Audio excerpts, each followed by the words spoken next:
Ayan, magandang gabi mga katanong. Nandito tayo sa ating bagong video na kung saan magre-react tayo doon sa bagong video ni Atty. Libayan tungkol doon sa tinatawag na Seafarers Act or Magna Carta for Seafarers. Alright. Yan, sabi kasi ni Atty. Libayan dito, ito daw ay isang anti-seafarer. At ang sabi niya sa video to, congratulations, Idol Rafi Tulfo. Well, bakit kaya, no? Well, dahil ang ating channel ay may pangalang katanong, so malamang itatanong natin, bakit nga ba naging Anti-Seafarers Act ang batas na ito? At syempre, sa dulo ng video, malalaman natin kung talaga bang ito ay anti-seafarers o isa na namang issue na hindi pinagkakasunduan ni Atty. Libayan at ni Senator Rafi Tulfo. Kasi kung hindi nyo po kilala si Atty. Libayan, siya po ang isa sa number 1 na kritiko ni Senator Rafi Tulfo.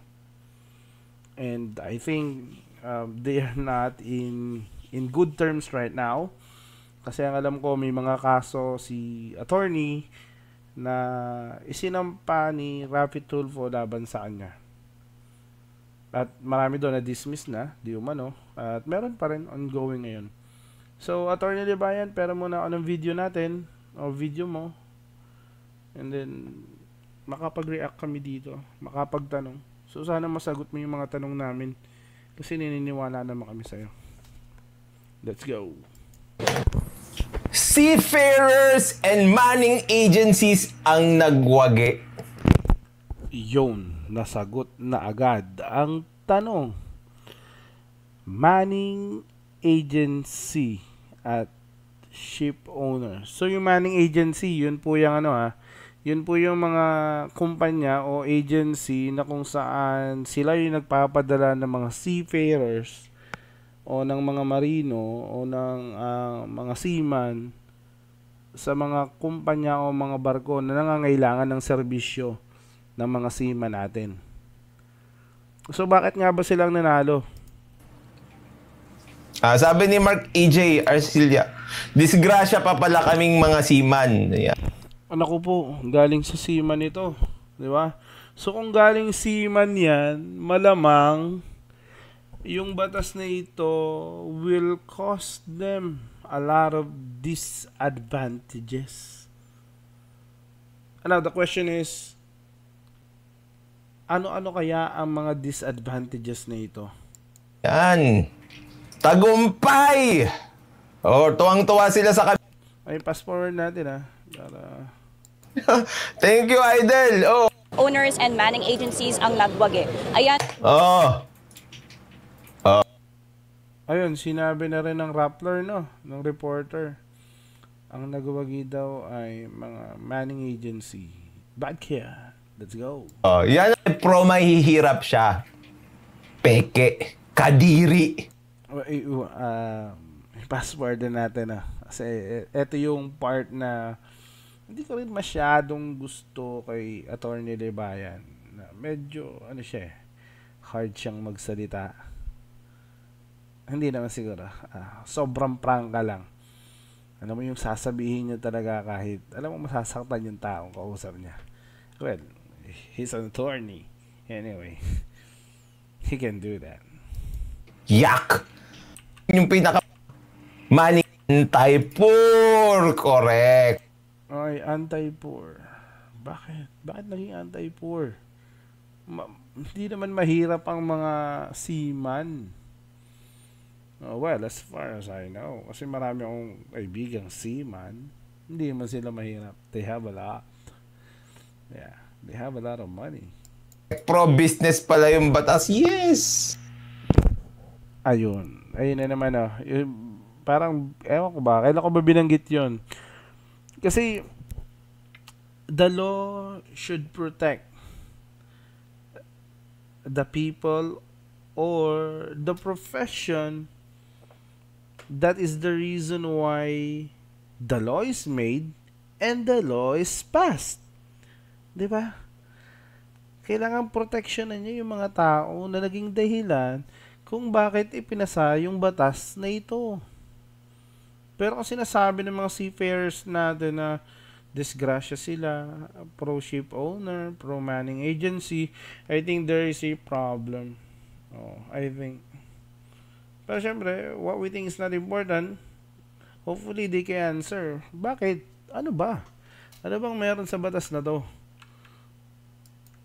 Kinawawa lang yung mga seafarers. Exposed. Ano pang yayaman?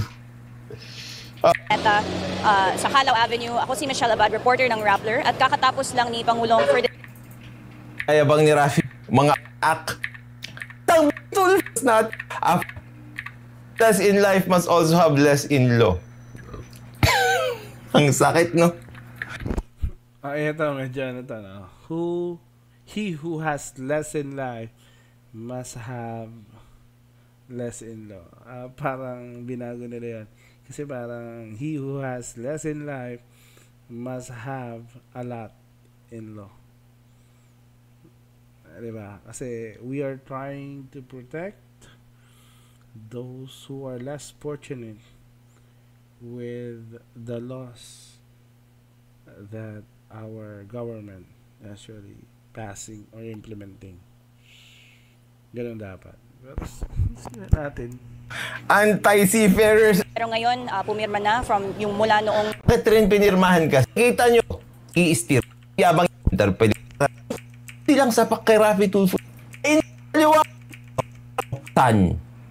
Galing ng anak ko! Yung masaya ang sektor. Pero ngunit, masaya ang sektor. Pero ngunit, hindi lahat ay masaya. Meron pa rin mga contentious provisions na nakarating sa... Okay, syempre, yung sinabi naman ng reporter ng Rappler na may mga masaya, may mga hindi masaya. Siguro masasabi natin na masama itong batas na ito para sa mga seafarers. Kung majority ng mga seafarers ay maglalabas ng sama ng loob ng kanilang saloobin, kasi nga kung hati yung kanilang grupo na yung isa naniniwala na masama ito, yung isa naman naniniwala na makakabuti ito para sa mga seafarers natin, siguro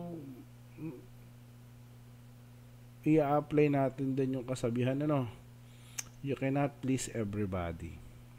That includes the law. The law is not made to please everyone. The law is made to protect and promote human rights. Kung masama itong batas na ito at kung mabuti man itong batas na ito, well, mahuhusgahan natin yan sa mga susunod na panahon. Siguro.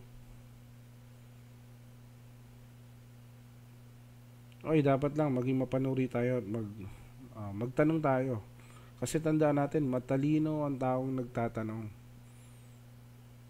At sana, bago nakarating sa Pangulo, kay Ferdinand Marcos, kay President, ang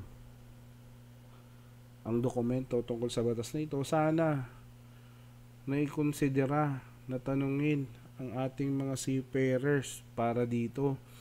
Kasi yung pagkakaintindi ko dyan, may mga provisions dyan na kung saan tinanggal, na kung saan mawawala ng karapatang magreklamo halos ang mga seafarers natin, yung mga bagay na dati nilang natatanggap at pwede nilang makuha pag namatay o nagkaroon ng aksidente, which is ayaw naman nilang makukuha yun. Kasi nga, pag nakuha nila yon, it's either patay na sila or na-aksidente sila.